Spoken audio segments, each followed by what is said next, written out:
Hey everyone, this is Evan with Kamloops Trout, and tonight I'm going to be showing you all how to tie up some of our blood leeches. So these are a great attractor pattern that have worked well for us on the interior still waters of BC around the Kamloops and surrounding area.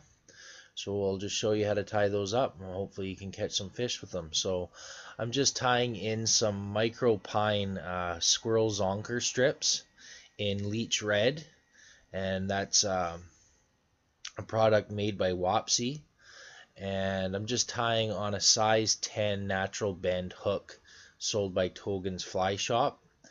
And I just try to tuck that squirrel strip right into the back of the bead, and then I'm going to follow in behind using some wine hollow tinsel.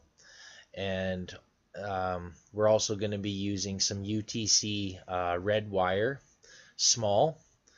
And I forgot to mention the bead is enticed anodized brass bead, sold by Canadian Llama in red, of course.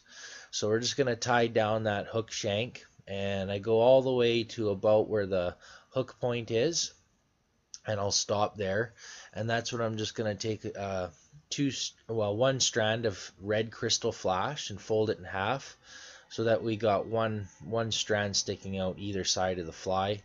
And we'll just wrap back, making a nice smooth transition towards that bead, and we'll do a little whip finish just to secure it as we wind forward now with that wine hollow tinsel. And what I like to do when I'm wrapping forward with our holographic tinsel, just like any chronomid, you should have a small overlap with every wrap forward. I don't like to try and lay each wrap forward next to each other, because you end up with small inconsistencies where you get gaps in between your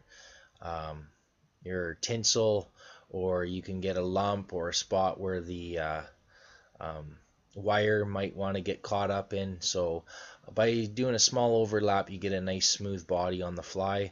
And now I'll just coat that with some Solar Res UV resin and cure that up, which is going to help make for a very durable fly that'll last multiple fish.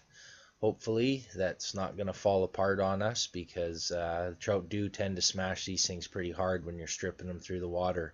So now I'll just lay back the rabbit strip, and we're going to part the fur forward, and we're going to lay our first wire wrap right in between. And with every wrap, we're going to do maybe, I don't know, 7 wraps or so. It really doesn't matter. You could do 5, you could do 8, it doesn't matter.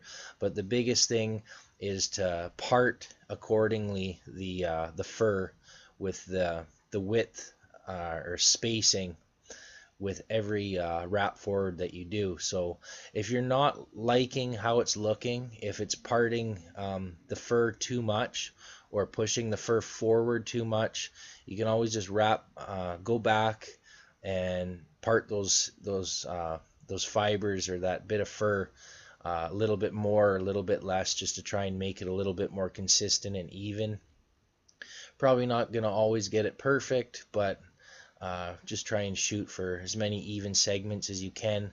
And as you can see there, it was really kind of pushing those fibers open, which we don't want. So we want them all kind of lay back on one another, nice and flat.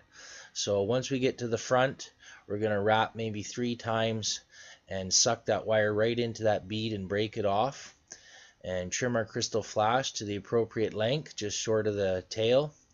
And we'll do a whip finish, and then I like to put some UV resin in again as well, just to kind of glue that zonker strip right to the hook shank to the fly, and also glue in the wire as well to make for an extra durable fly. So hopefully you like it. Strip these things on a floating, intermediate, or even full sink line, preferably floater and intermediate, and see how it works for you. They've done quite well for us, so hopefully you like the pattern.